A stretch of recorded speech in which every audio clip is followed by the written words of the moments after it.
Bismillahirrahmanirrahim. Assalamu alaikum to everyone.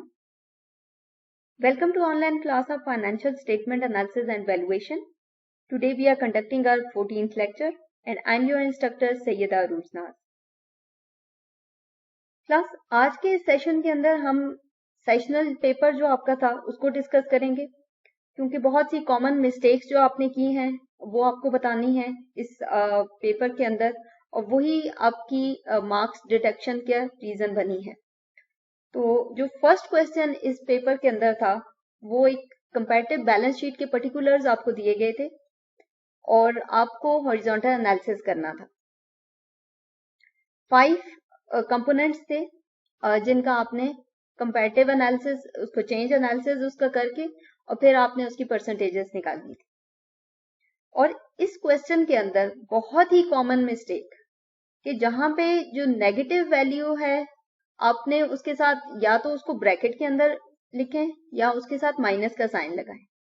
बहुत से students ने ये मिस्टेक की कि आपने जब चेंज एनालिसिस कर रहे हैं तो वहां पे तो उसको ब्रैकेट के अंदर लिख रहे हैं, लेकिन जब उसकी परसेंटेज चेंज, एक तो उसकी परसेंटेज नेगेटिव वैल्यू की आती नहीं है तो उसकी परसेंटेज चेंज ले रहे हैं और उसको बगैर ब्रैकेट के उसको मेंशन करें। फॉर एग्जांपल ये जो लास्ट वाली वैल्यू थी, ये अगर नेगेटिव वैल्यू है तो इसका जो चेंज एनालिसिस, जो इसकी परसेंटेज होगी चेंज, वो भी नेगेटिव होगी, तो इसको ब्रैकेट लगाएं या इसके साथ नेगेटिव का साइन लिखें आप।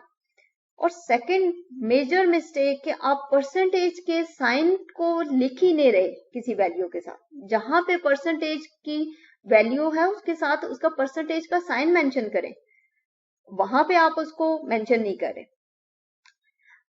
ये क्वेश्चन देने का कि एक सिंपल सी 5 वैल्यूज आपको दी गई थी कि आपने इसको चेंज एनालिसिस करें और फिर परसेंटेज निकालें, इसका मकसद क्या था? हमने कंपैरेटिव एनालिसिस के कुछ लिमिटेशंस और ड्रॉबैक्स पढ़े थे, तो वही कॉन्सेप्ट को चेक करने के लिए मैंने ये क्वेश्चन आपको दिया था। अदरवाइज आपने एक कंप्रीहेंसिव डिटेल्ड कंपैरेटिव एनालिसिस अपनी असाइनमेंट के अंदर किया हुआ है, तो और कोई रीजन नहीं था। मुझे ये नहीं देखना था कि आप इसके अंदर किस तरह प्लस माइनस कर रहे हैं, मुझे ये देखना था कि आपने उन लिमिटेशंस को कितना पिक किया है, कि जो आपकी कंपैरेटिव एनालिसिस की लिमिटेशन और ड्रॉबैक्स हैं उनको आपने कितना, आपको कॉन्सेप्ट क्लियर है उस चीज का। तो फर्स्ट वैल्यू जो थी जिसमें $100 जो थी ये बेस फिगर थी, और जो आपकी करंट वैल्यू थी वो आपको गिवन थी, लेकिन बेस वैल्यू आपकी करंट वैल्यू से बहुत ज्यादा स्मॉल है। तो जब इस तरह की सिचुएशन होती है जहां पे आपकी बेस वैल्यू जो है वो आपकी करंट वैल्यू से बहुत ज्यादा स्मॉल होती है, तो वहां पे उसका जो परसेंटेज चेंज होता है वो बहुत ज्यादा होता है, बहुत ग्रैंड चेंज होता है, और वो उसके ऊपर आप रिलाई नहीं कर सकते उस चेंज के ऊपर। तो एक तो लिमिटेशन इसकी कंपैरेटिव एनालिसिस की ये हो गई। अब बहुत से स्टूडेंट्स ने मुझे क्वेश्चन किया कि आपने ये 100 ही दी है वैल्यू, मतलब कि कोई मिस्टेक तो नहीं होगी कि ये वैल्यू तो बहुत छोटी है, 100 है। और जब आप उसके परसेंटेज ले रहे हैं तो परसेंटेज मेजॉरिटी स्टूडेंट्स का ये वाली जो फर्स्ट वैल्यू है ये उन्होंने इसको करेक्ट उन्होंने किया है, और कुछ की मिस्टेक है कि उन्होंने परसेंटेज का साइन इसके साथ मेंशन नहीं किया, और कुछ स्टूडेंट्स ने प्रॉपर परसेंटेज ही नहीं इसकी निकाल सके हैं आप। तो एक तो ये होता है कि आप इसके फॉर्मूला को फॉलो करें और फिर इसकी परसेंटेज आपने जितनी भी आती है वैल्यू, ये सोच के नहीं कि इसको डेसिमल इधर कहीं सेंटर में इधर कहीं 3 के बाद आपने लगा देना है या कुछ इस तरह, जितनी इसकी बनती है जब आप जो आपकी करंट वैल्यू से जो आप माइनस करते हैं बेस वैल्यू और फिर बेस वैल्यू से डिवाइड करके मल्टीप्लाई विद 100, तो आपकी जितनी भी वो वैल्यू बनती है आपने वो सारी यहाँ पे मेंशन करनी होती है। और ये ड्रॉबैक है कंपैरेटिव एनालिसिस का कि जब आपकी बेस वैल्यू स्मॉल होती है तो आपका जो परसेंटेज चेंज निकलता है वो बहुत ज्यादा ग्रैंड होता है, बहुत लार्ज होता है। सेकेंड जो वैल्यू थी इसके अंदर इन्वेंट्री की, और आपकी बेस वैल्यू जो है वो नेगेटिव वैल्यू है और जो आपकी करंट वैल्यू है वो पॉजिटिव वैल्यू है। अब आपने करना इसको ऐसे था कि जो पॉजिटिव वैल्यू है, हमारा जो फॉर्मूला है वो ये है कि current value minus base value, तो आपने करंट वैल्यू मेंशन करनी थी, फिर माइनस का साइन लगाएं, और ये वाली वैल्यू तो ऑलरेडी माइनस है, तो जब माइनस माइनस दोनों प्लस हो जाएंगे तो आपकी वैल्यू जो है ये आपने प्लस की वैल्यू यहाँ पे, मतलब वो जो एडिशन होगा, एडिशन वैल्यू यहाँ पे आएगी और साइन भी उसका पॉजिटिव होगा। तो यहाँ पे ये होना था, क्योंकि आपका जो एक साइन माइनस का है, फॉर्मूला के साइन है, और दूसरा साइन जो है वो नेगेटिव ब्रैकेट के अंदर है, तो जब माइनस माइनस मल्टीप्लाई होते हैं तो वो प्लस होती है वैल्यू, और साइन भी प्लस का लगता है। अच्छा, जब आपने इसकी भी आपने परसेंटेज चेंज निकाली हुई है, जबकि आपकी जब बेस वैल्यू नेगेटिव होती है तो यहाँ पे आपका परसेंटेज चेंज फिर नहीं आ सकता है, तो यहाँ पे उसकी परसेंटेज चेंज नहीं बनती थी। वो मीन्स के वो निकलती भी नहीं, निकलती है लेकिन हम उसके ऊपर रिलाई नहीं कर सकते, क्योंकि आपकी बेस वैल्यू नेगेटिव में है, डिनोमिनेटर आपका नेगेटिव है। अच्छा, नेक्स्ट जो थर्ड पॉइंट था टैक्स एक्सपेंस का, टैक्स एक्सपेंस गिवन है और जो आपकी करंट वैल्यू है वो नेगेटिव है। अब यहाँ पे इसका ऑपोजिट हो गया, जो सेकंड हमारी वैल्यू थी उससे, तो यहाँ पे हमारी करंट वैल्यू नेगेटिव है, तो जब हम ये इस वैल्यू के साथ साइन माइनस का, देन जो फॉर्मूला का माइनस है वो, और फिर आपने ये बेस वैल्यू मेंशन करनी थी, तो जब दो माइनस माइनस वैल्यू तो प्लस होगा और साइन माइनस का लगेगा, तो यहाँ पे ये वैल्यू जो है ये ब्रैकेट के अंदर शो कर रही है, ये नेगेटिव वैल्यू है। अगेन ये नेगेटिव वैल्यू है तो इसका परसेंटेज चेंज भी नहीं बनता। उसके बाद फोर्थ वैल्यू हमारी प्रीपेड एक्सपेंसेस, जहां पे बेस वैल्यू हमारी 0 है, और जहां पे जब बेस वैल्यू 0 होती है तो उसकी परसेंटेज नहीं होती, और मेजॉरिटी स्टूडेंट्स का ये वाला जो पार्ट है प्रीपेड एक्सपेंसेस का, ये ठीक किया है उन्होंने, उसकी परसेंटेज चेंज नहीं आ सकती है। फाइनल हमारा जो पॉइंट था अकाउंट रिसीवेबल का, अकाउंट रिसीवेबल में करंट वैल्यू माइनस है ही नहीं, वैल्यू गिवन नहीं है, तो इन दैट केस हमारा चेंज एनालिसिस नेगेटिव होगा। जब ये नेगेटिव होगा तो ऑब्वियसली इसकी परसेंटेज भी नेगेटिव ही आएगी, तो आपने यहाँ पे इसको 100 वैसे ही मेंशन कर दिया, उसको ना ब्रैकेट दी है, तो यही छोटे छोटे जो पॉइंट्स थे इसी के मार्क्स थे। अदरवाइज इस क्वेश्चन के अंदर ऐसा कुछ ऐसा था नहीं कि मैं आपको, क्योंकि मैंने कॉन्सेप्ट चेक करना था कि आपको ये इन चीजों का कॉन्सेप्ट है या नहीं, कि ये ड्रॉबैक्स को किस तरह कैटर कर सकते हैं या होते हैं या नहीं होते। क्योंकि जब आप किसी रियल कंपनी की बैलेंस शीट का कंपैरेटिव एनालिसिस करेंगे, उनकी वैल्यूज का करेंगे, वहां पे भी आपकी कुछ वैल्यूज बहुत नेगेटिव होंगी, कुछ पॉजिटिव होंगी, कहीं पे होंगी ही नहीं, कहीं पे वैल्यू अवेलेबल नहीं होगी, एक साल के अंदर होगी, दूसरे साल में नहीं होगी, तो इन दैट पर्टिकुलर केस जो है वो आप किस तरह हैंडल करेंगे उन वैल्यूज को, तो वो चीज आपको अंडरस्टैंड करने के लिए हमने लेक्चर में इसके ड्रॉबैक्स पढ़े थे, इसकी लिमिटेशंस पे बात की थी, तो वही चीज देखने के लिए आपको कितनी उसकी समझ है, कितनी अंडरस्टैंडिंग है, मैंने ये वाला क्वेश्चन आपको दिया था, और इन्हीं छोटी छोटी चीजों के मार्क्स थे इस क्वेश्चन के अंदर, जो कि हार्डली एक स्टूडेंट है who scored 5 out of 5, otherwise किसी एक स्टूडेंट, किसी मेजॉरिटी स्टूडेंट्स के 4 मार्क्स हैं, 3 मार्क्स हैं, 4.5 मार्क्स हैं, बट पूरे मार्क्स किसी ने नहीं लिए, सिर्फ एक स्टूडेंट ने फुल मार्क्स दिए हैं इसके अंदर। और ये 5 वैल्यूज हैं, 0.5 इसके मार्क्स थे और 0.5 इसके मार्क्स थे, तो टोटल 5 मार्क्स आपके इस क्वेश्चन के अंदर थे। अब आते हैं हम अपने सेकंड क्वेश्चन की तरफ, और ये क्वेश्चन जो था ये आपका 30 मार्क्स का क्वेश्चन था, जिसमें आपको 10 रेशियोज कैलकुलेट करनी थी। आपको एक बैलेंस शीट और इनकम स्टेटमेंट दी गई थी कोका कोला कंपनी की, और फॉर द ईयर 2019 एंड 20।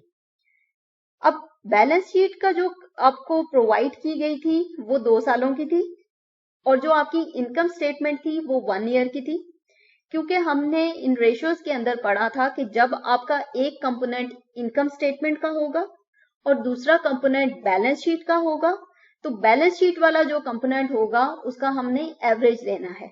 तो एवरेज लेने के लिए हमें at least opening and closing value चाहिए होती है, और उसके लिए हमें 2 साल की वैल्यूज चाहिए थी, इसलिए आपको 2 साल की वैल्यूज वहां पे प्रोवाइड की गई इस क्वेश्चन के लिए। अब बहुत से स्टूडेंट्स ने इसको मतलब उनको मेंशन किया गया है यहाँ पर that you have to calculate it for the year 2020, लेकिन स्टूडेंट्स क्या कर रहे हैं, 2019 की वैल्यूज को कैलकुलेट कर रहे हैं, उनकी रेशियोज को निकाल रहे हैं।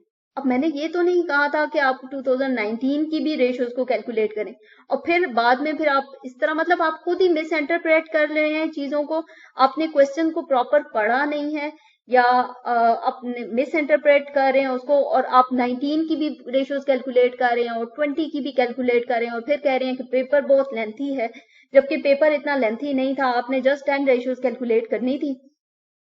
बैलेंस शीट की जो 2 साल की थी उनका आपने एवरेज लेना था, और जो इनकम स्टेटमेंट थी वो 1 साल की, ऑलरेडी 1 साल की ही गिवन थी। इन सब रेशियोज को कैलकुलेट करने के लिए ये थी हमारी balance sheets for year 2019 and 20, और ये है हमारी income statement for the year 2020, और इन स्टेटमेंट्स को देख के आपने 10 रेशियोज कैलकुलेट करनी थी। अब हम इन रेशियोज के सॉल्यूशन की तरफ आते हैं कि यहाँ पे आपने क्या क्या कॉमन मिस्टेक्स की हैं। फर्स्ट रेशियो है हमारी एसेट टेस्ट रेशियो, इसको हम क्विक एसेट रेशियो भी कहते हैं, और इसके अंदर हमने कैलकुलेशंस जो करनी थी वो है quick assets over current liability. अब इसके अंदर हम देखते हैं कि हमारे पास क्विक एसेट्स कौन कौन से थे और करंट लायबिलिटी की क्या वैल्यू थी।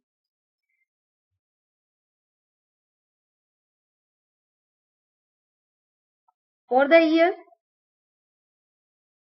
2020 हमने कैलकुलेशंस करनी है 2019 के अंदर, इस क्योंकि इस रेशियो की दोनों वैल्यूज हमारी बैलेंस शीट से ही हमने लेनी थी।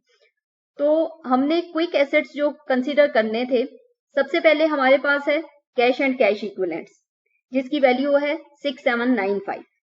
ये वैल्यू हमने सिलेक्ट करनी थी यहाँ पर 6795। उसके बाद सेकंड जो वैल्यू हमने सिलेक्ट करनी थी क्विक एसेट्स के लिए वो है शॉर्ट टर्म इन्वेस्टमेंट्स, उसकी वैल्यू है 1771। अगर इन दोनों को हम मेंशन नहीं कर रहे फॉर्मूला के अंदर तो हम सिंपल एक 8566 को भी ले सकते हैं, जिसका मतलब है कि 6795 एंड 1771। सेकंड हमने वैल्यू उठानी थी मार्केटेबल सिक्योरिटीज की, क्योंकि हमने ये पढ़ा था कि जो मार्केटेबल सिक्योरिटीज होती हैं वो भी कैश एंड कैश इक्विवेलेंट्स के इक्वल होती हैं, वो इजीली कन्वर्टेबल होती हैं इनटू कैश। तो उसकी वैल्यू हमने लेनी थी 2348।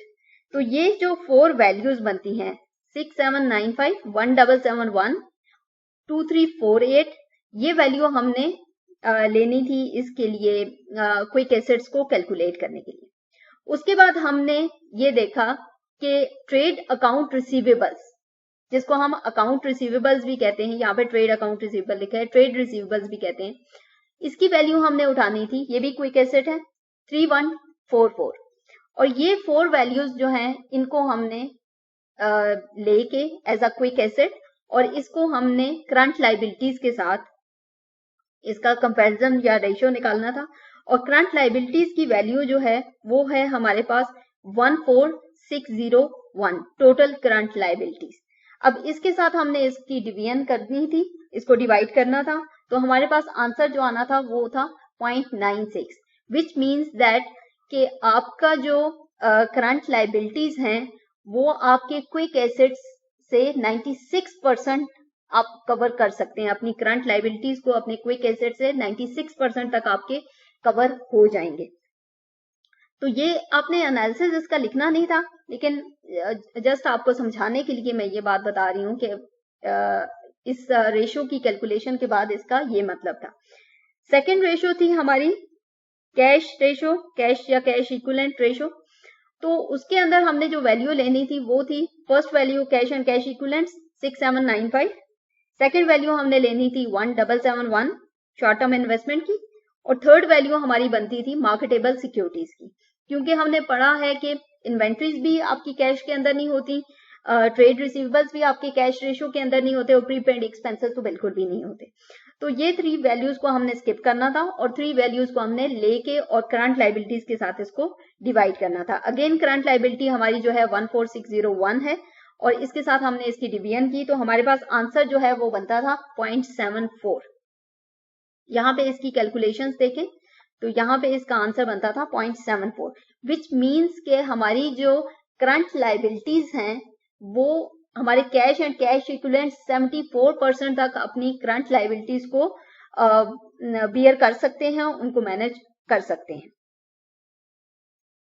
ओके, नेक्स्ट हमारी जो रेशो है वो है debt to equity ratio, which means total debt over total equity. अब टोटल डेट जो हमने यहाँ पे देखा, क्योंकि डेट हमने ये सॉल्वेंसी रेशो की सॉल्वेंसी रेशो है total debt to total equity, तो हमने यहाँ पे करंट लाइबिलिटीज की बिल्कुल उसको स्किप करना होता है और हमने जस्ट लॉन्ग टर्म जो आपकी लाइबिलिटीज हैं उनको देखना है। तो वहां पे लॉन्ग टर्म लाइबिलिटीज के अंदर हमारी जो लॉन्ग टर्म डेट है उसकी वैल्यू थी 40,125। अब ये वैल्यू जो है हमने उठानी थी और इस वैल्यू को हमने जो आपकी या तो आप टोटल इक्विटी के साथ भी इसको कर सकते हैं, इन केस अगर आप क्योंकि बहुत सी बैलेंस शीट्स के अंदर जो आपकी जो शेयर होल्डर्स इक्विटी होती है वही आपकी टोटल इक्विटी होती है। तो क्योंकि हमने जो असाइनमेंट्स की हैं और हर एक स्टूडेंट की अपनी अपनी कंपनी की बैलेंस शीट्स थी, तो चीजें जो है वो हर बैलेंस शीट के अंदर डिफरेंट है। तो क्योंकि जो मैंने उस असाइनमेंट का जो आपको सोल्यूशन प्रोवाइड किया गया था तो उसके अंदर मैंने टोटल इक्विटी ली थी, एक जो हमने कैलकुलेशंस की थी उसके अंदर। लेकिन आपने यहाँ पे एक तो क्योंकि मैंने बताया था कि टोटल इक्विटी समटाइम जो आपकी शेयर होल्डर इक्विटी होती है वही आपकी टोटल इक्विटी होती है, समटाइम उस शेयर होल्डर इक्विटी के अंदर कुछ एडिशनल कंपोनेंट्स होते हैं जिसको हम एज सच कंसिडर नहीं करते इक्विटी के अंदर। कुछ आपके जो आप रीपरचेज कर लेते हैं अपने ही शेयर्स को, वो आपका ट्रेडिंग स्टॉक होता है, तो उसको हम फिर कंसिडर नहीं करते एज पार्ट ऑफ इक्विटी, तो as part of equity fund. तो जब इस तरह की सिचुएशन हो तो फिर आपने सिलेक्टिव वैल्यूज यहाँ पे उठानी होती हैं। तो सिंस क्योंकि उन बैलेंस शीट के अंदर डिफरेंट इस तरह का था, तो एक तो हमने जो टोटल इक्विटी इसके अंदर जो पिकअप करनी थी, तो बहुत से स्टूडेंट्स ने टोटल इक्विटी की वैल्यू यहाँ पे आंसर के अंदर 21284 ली, तो इसलिए फिर मैंने इसको वो एक्सेप्टेबल रेंज के अंदर इसको करेक्ट कर दिया। क्योंकि जो आपकी वही बात है कि जो आपकी डिफरेंट बैलेंस शीट्स थी उनके अंदर डिफरेंट वैल्यूज थी, तो यहाँ पे एडिशनल जो पॉइंट थे वो ये था कि accumulated other comprehensive income loss था, वो नेगेटिव वैल्यू थी, और ट्रेजरी स्टॉक एट कॉस्ट था। और ट्रेजरी स्टॉक वो होता है कि जो कंपनी जो है वो अपने शेयर्स को रीपरचेज कर लेती है और फिर उनको वो उनके स्टॉक के अंदर होते हैं और वो उसको दोबारा सेल आउट नहीं करते, तो वो स्टॉक था, तो उसको भी आपने वो भी माइनस हुआ इसमें से। तो जब इस तरह की बात हो तो फिर हमने सिलेक्टिव वैल्यूज यहाँ से पिक करनी थी, और जो है हमारी कॉमन स्टॉक की वैल्यू, जो शेयर्स हमारे इश्यू हुए उसकी वैल्यू, प्लस जो कैपिटल सरप्लस आपका था उसको, जो री इन्वेस्टेड अर्निंग्स थी इनको सब तीनों को पिक किया, और ये as a part of your equity आपने इस वैल्यू को डेट के साथ कंपेयर करके, तो डेट टू इक्विटी की वैल्यू आपकी आ जानी थी। तो क्योंकि हमने ये पढ़ा था कि कैपिटल एम्प्लॉयड के फॉर्मूला के अंदर जो आपके इक्विटी का पार्ट होता है और उसमें जो आपके ऑर्डिनरी शेयर्स होते हैं, प्लस आपका जो सरप्लस होता है, प्लस आपका जो कैपिटल सरप्लस होता है, प्लस जो री इन्वेस्टेड अर्निंग होती है, जो आपका इनकम प्रॉफिट होता है, वो भी तो ऑनर्स का ही होता है, वो भी इक्विटी का पार्ट होता है। तो ये वैल्यूज आपने पिक करनी थी और इसको डेट के साथ कंपेयर करना था, तो आपकी डेट टू इक्विटी रेशियो जो है वो कैलकुलेट हो जानी थी। तो एक तो हमने इसको इस तरह भी इसको सॉल्व आउट कर सकते हैं, और इसको इस तरीके से। अब देखें इसके अंदर जो इसकी कैलकुलेशंस हैं, यहाँ पे हमने 40125 जो कि लॉन्ग टर्म डेट था, उसको ये 3 वैल्यूज हमने उठाई। एक तो जो आपकी कॉमन शेयर होल्डर्स शेयर्स की वैल्यू, प्लस आपका जो सरप्लस है, और प्लस आपकी जो री इन्वेस्टेड, ये 3 वैल्यूज इक्विटी की हमने लेके तो इसकी कैलकुलेशन की। सेकेंडली, अगर आपने टोटल इक्विटी भी ली है तो ये भी ठीक है। तो इसकी जो आंसर बनता था वो, तो जिन जिन स्टूडेंट ने इसको इस तरह सॉल्व किया है उसको भी कंपनसेट कर दिया गया, और जिन्होंने इसको इस तरीके से सॉल्व किया है तो उनको भी कंपनसेट कर दिया गया। अब फोर्थ रेशियो जो हमारी थी वो है इंटरेस्ट कवरेज रेशियो। अब इंटरेस्ट कवरेज की रेशियो जो होती है वो है आपका earning before interest and taxes over जो इंटरेस्ट की वैल्यू होती है। अब यहाँ पे हम देखें इस इनकम स्टेटमेंट के अंदर, तो जो earning before interest and taxes है, ये वैल्यू जो है इनकम बिफोर इनकम टैक्स है। इससे ऊपर जब जाएं तो हम ये देखते हैं कि interest income, interest expense, it means कि ये उससे पहले वाली जो वैल्यू है वो आपकी अर्निंग बिफोर, और वो वैल्यू आपकी ऑपरेटिंग इनकम की वैल्यू बनती है। अब ये जो आपकी ऑपरेटिंग इनकम की वैल्यू है यही आपकी earning before interest and taxes है। आपने ये वैल्यू पिक करनी थी 8997, और इसको आपने जो इसका कंपैरिजन करना था, इसको डिवाइड करना था ओवर इंटरेस्ट के साथ। अब यहाँ पे देखें तो इंटरेस्ट इनकम है जो कि 370 है, उसके बाद इंटरेस्ट एक्सपेंस है जो आपने पे करना है, तो इंटरेस्ट जो आपने पे करना है दैट इज 1437, तो इस वैल्यू के साथ आपने इसको डिवाइड करना था। और बहुत से स्टूडेंट ने मिस्टेक की, इंटरेस्ट इनकम के साथ उसको डिवाइड किया और यहाँ पे उनकी फिर मिस्टेक हो गई। तो इंटरेस्ट एक्सपेंस 1437 के साथ इसको आपने डिवाइड करना था, तो आपका आंसर जो है वो एक्यूरेट हो जाता, और ये रेशियो जो है ये आपकी आपको मतलब फुल मार्क्स आपको मिलने थे इस रेशियो के अंदर।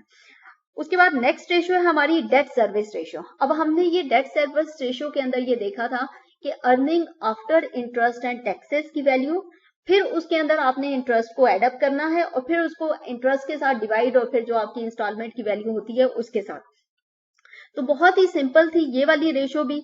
यहाँ पे आपने जो वैल्यू पिकअप करनी थी कि earning after interest and tax, अब यहाँ पे इनकम बिफोर इनकम टैक्स है, इसके बाद इनकम टैक्स आपका जो डिडक्ट हो गया, उसके बाद कंसोलिडेटेड नेट इनकम की वैल्यू आपकी आती है।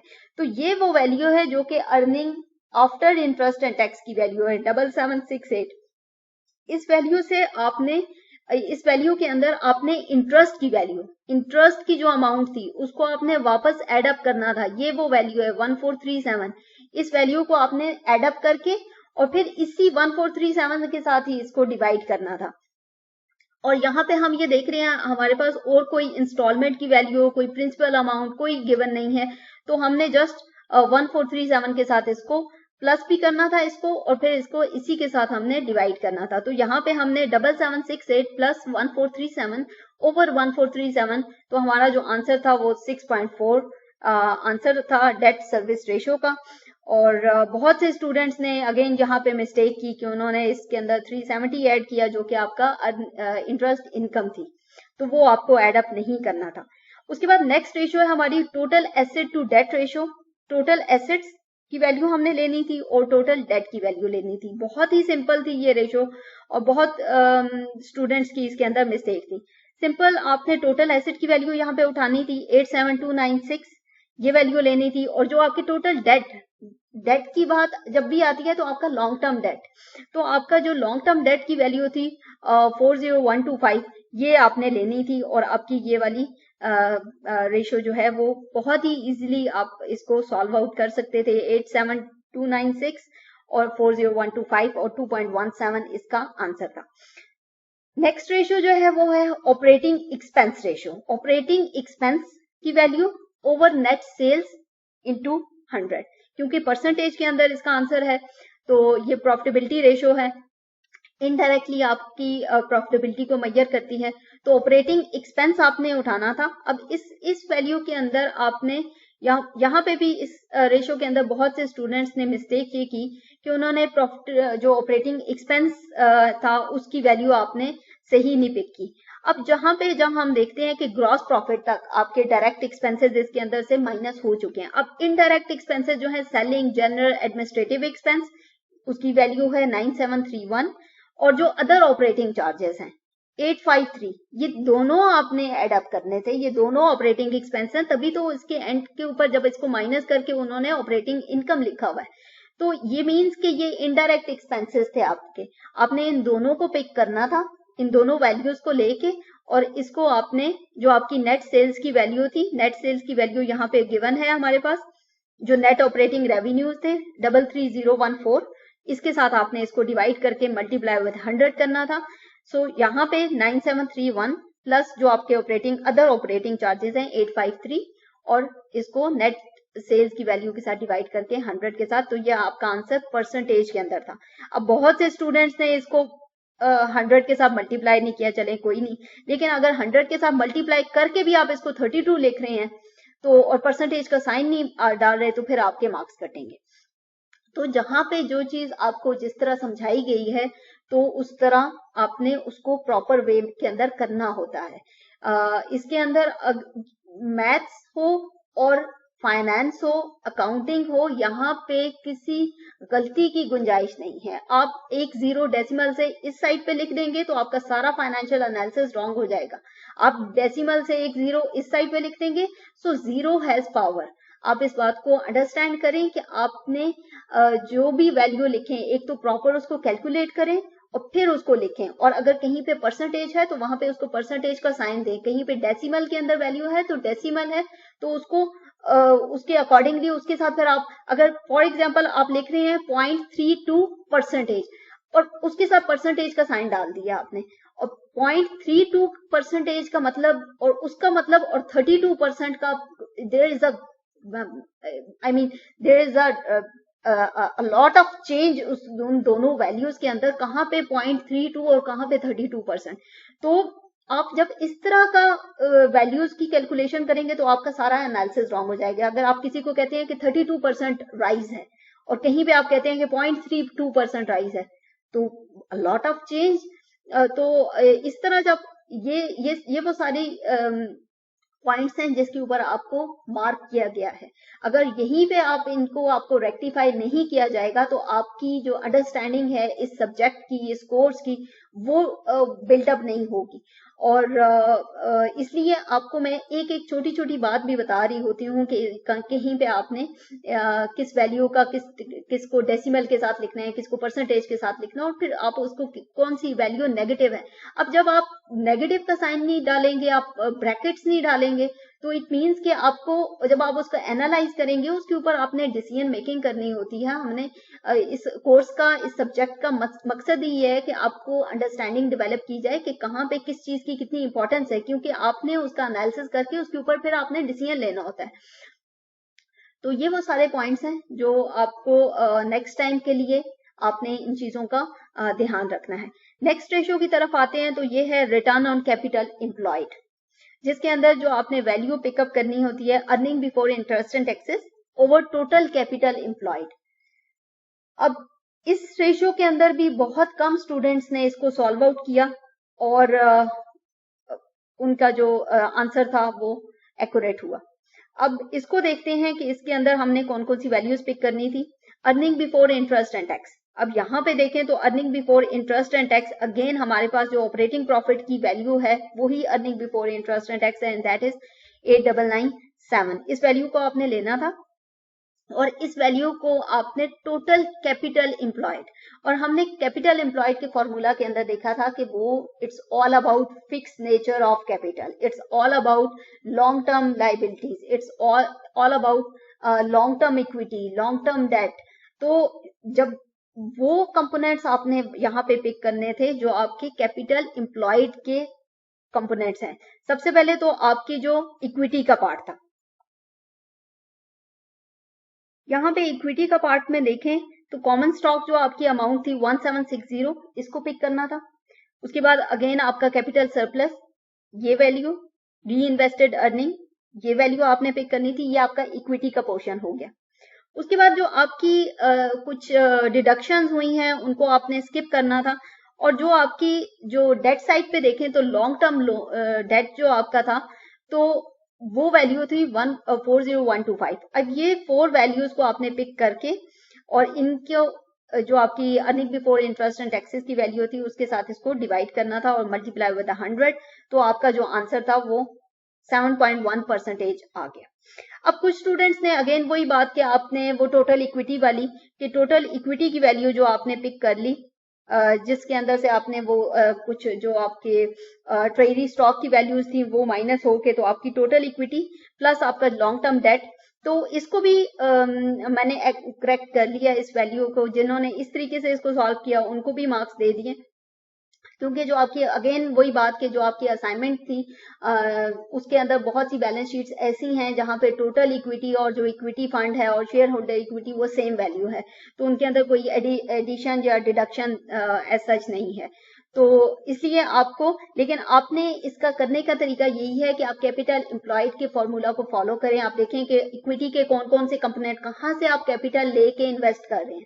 कैपिटल एम्प्लॉयड का मतलब ये होता है कि जो आपने इन्वेस्टमेंट कैपिटल इन्वेस्ट किया है, कहां से फाइनेंसिंग करके इन्वेस्टमेंट की है, फिक्स सॉर्ट ऑफ इन्वेस्टमेंट जो आपकी होती है। तो यहाँ पे वो वैल्यूज आपने लेके, तो ये आपकी बनती थी 14.65% और इस तरह आपकी रिटर्न ऑन कैपिटल एम्प्लॉयड जो है ये कैलकुलेट हो जाना था। नेक्स्ट रेशियो है हमारी return on equity net income. आपने जो आपकी इनकम स्टेटमेंट से वैल्यू लेनी थी और जो एवरेज इक्विटी फंड है इन 200, और ये है इसका फॉर्मूला। और यहाँ पे बहुत से स्टूडेंट की मिस्टेक ये हुई कि उन्होंने अगेन वही इशू के नेट इनकम जो है वो आप सही पिक नहीं करते। यहाँ पे कंसोलिडेटेड नेट इनकम की वैल्यू है 7768, लेकिन उसके बाद आप देखें कि वहां पे कुछ अमाउंट जो है वो लेस की गई है नॉन कंट्रोलिंग इंटरेस्ट की, तो उसको आप उसके बाद जो आपको net income attributable to the shareholders of the Coca Cola company वो वैल्यू पिक करनी थी 7747। ये आपकी नेट इनकम की वैल्यू है, और ये वैल्यू के साथ आपने एवरेज इक्विटी फंड की वैल्यू आपने इसके साथ उसका कंपैरिजन करना था। अब एवरेज इक्विटी फंड की जो वैल्यू है वो हमने बैलेंस शीट से क्या क्या वैल्यूज पिक करनी थी। कॉमन स्टॉक की वैल्यू 1760, कैपिटल सरप्लस की वैल्यू 17601, री इन्वेस्टेड अर्निंग की वैल्यू 66555। ये 3 वैल्यूज आपने एक साल की पिक की और इसी तरह 3 वैल्यूज आपने दूसरे साल की पिक की। इन दोनों ये 3 वैल्यूज आपकी इक्विटी फंड हो गया, ये वैल्यू भी आपकी इक्विटी फंड हो गया फॉर 2019। दोनों को लेके आप इसको 2 के साथ डिवाइड करना था, तो आपका एवरेज वैल्यू आ जानी थी। अब ये एक साल की वैल्यू और इसी तरह ये दूसरे साल की वैल्यू, और इनका एक्यूमुलेटेड वैल्यू लिख के इसको 2 के साथ डिवाइड करना था, तो आपके पास 85343 वैल्यू आनी थी। इसको मल्टीप्लाई विद 100 तो आपका 9.07% ये इसका आंसर आता था। और ये आपकी किसी एक स्टूडेंट की भी रिटर्न ऑन इक्विटी ठीक नहीं हुई, किसी एक स्टूडेंट की भी। जिन्होंने टॉप स्कोरर जो हैं उनकी भी ये इस रेशियो की मिस्टेक है। ओके, नेक्स्ट लास्ट रेशियो है हमारी स्टॉक टर्नओवर रेशियो। इसमें कॉस्ट ऑफ गुड सोल्ड जो आपकी वैल्यू थी ओवर एवरेज स्टॉक जो आपकी एवरेज इन्वेंट्री है। अब ये मेजॉरिटी स्टूडेंट्स ने आपने इस वैल्यू को इस रेशियो को सही पिक किया, वैल्यूज सही पिक की और आपका आंसर ठीक हुआ। Gross profit cost of good sold 13433 की वैल्यू, यहां से हमने ये वैल्यू पिक की 13433, और जो आपकी एवरेज इन्वेंट्री है एवरेज स्टॉक की वैल्यू 3266 और 3379, और इन वैल्यूज का आपने एवरेज लेके तो आपने इसको कैलकुलेट किया और 4.04 टाइम्स इसका आंसर था। तो ये आपका फर्स्ट सेशनल का क्वेश्चन पेपर का सॉल्यूशन इस तरह होना था, जो कि आपने काफी इसके अंदर मिस्टेक्स थी, और आई होप के आप नेक्स्ट टाइम के लिए आप इन चीजों को इन जो पॉइंट्स मैंने आपको बताए जिनके ऊपर आपके मार्क्स डिडक्शन हुई, इनको आप कंसिडर करेंगे और इनको अंडरस्टैंड करेंगे। इससे रिलेटेड आपके फर्दर कोई क्वेश्चंस हो, क्यूरीज हो, you are most welcome. Thank you for joining. अल्लाह हाफिज।